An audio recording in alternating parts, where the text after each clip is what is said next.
Now, one of the members of Julian Assange's legal team has been quoted by the Reuters news agency saying that he and his client are in the process of arranging to meet British police. For more, Jennifer Robinson is one of Mr Assange's lawyers. She joins us now from London. Jennifer Robinson, thanks for your time.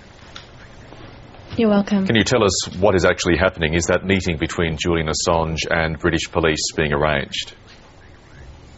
I can confirm that today we have received communication from the police that a European arrest warrant has been communicated and validated here by the UK authorities. We were contacted after close of business this afternoon and are now making arrangements with police for a meeting. When will that meeting happen? I'm not in a position to be able to confirm when that meeting will take place precisely, but I can tell you that we are in negotiations at present. Where is Julian Assange at the moment?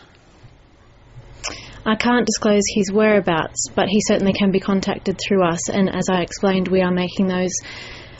We are having that communication with the police at present. What is Julian Assange's response to those rape allegations levelled by Swedish authorities?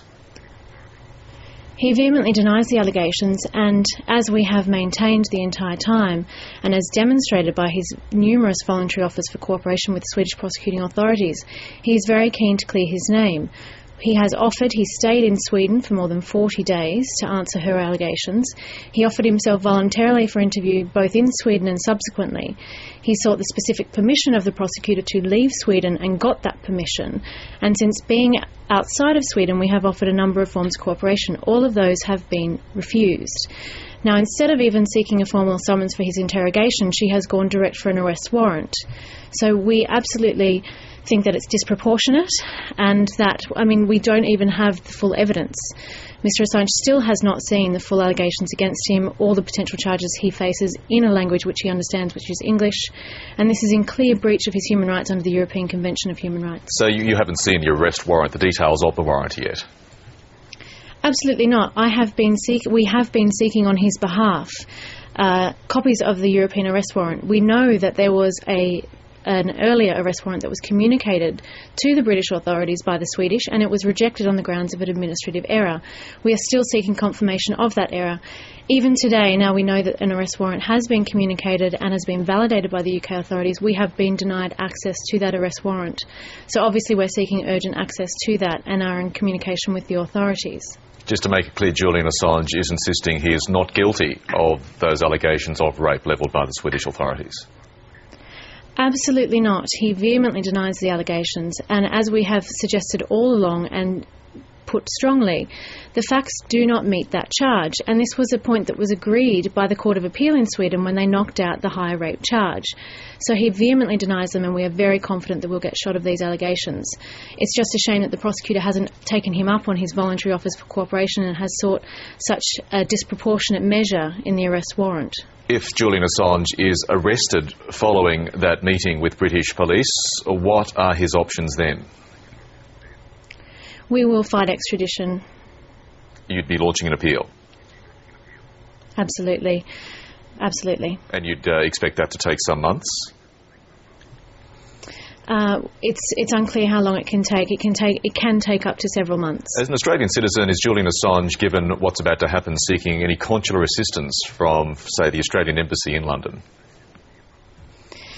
As yet, we haven't been provided any consular assistance, and it has been one of our complaints that he was not provided consular assistance in Sweden. Certainly, as an Australian living abroad myself, I think all Australians ought to be concerned that the Australian government hasn't been more supportive of him and has been very quick to accuse rather than support. And one of your colleagues is saying that you're even considering launching defamation action against the Prime Minister, Julia Gillard, for some of the comments she's made about Julian Assange. Is that a realistic option? Well, her comments were made outside of Parliament, so they're certainly not privileged, and I think that it was misguided to suggest that he had committed a crime in England, and indeed defamatory, though I think that Prime Minister Gillard's account will probably come at the ballot box. So you won't be seeking that threatened action then?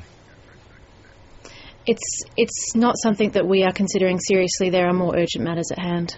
Why isn't what Julian Assange has done in leaking all of these cables, all of these private conversations, why isn't it not putting lives at risk and endangering national security as many in the US and Australia have claimed? Well, as is clear from the correspondence with the State Department, Wikileaks has been spending significant resources in redacting the documents and ensuring that nobody is put at risk, and at least doing their very best to eliminate the risk.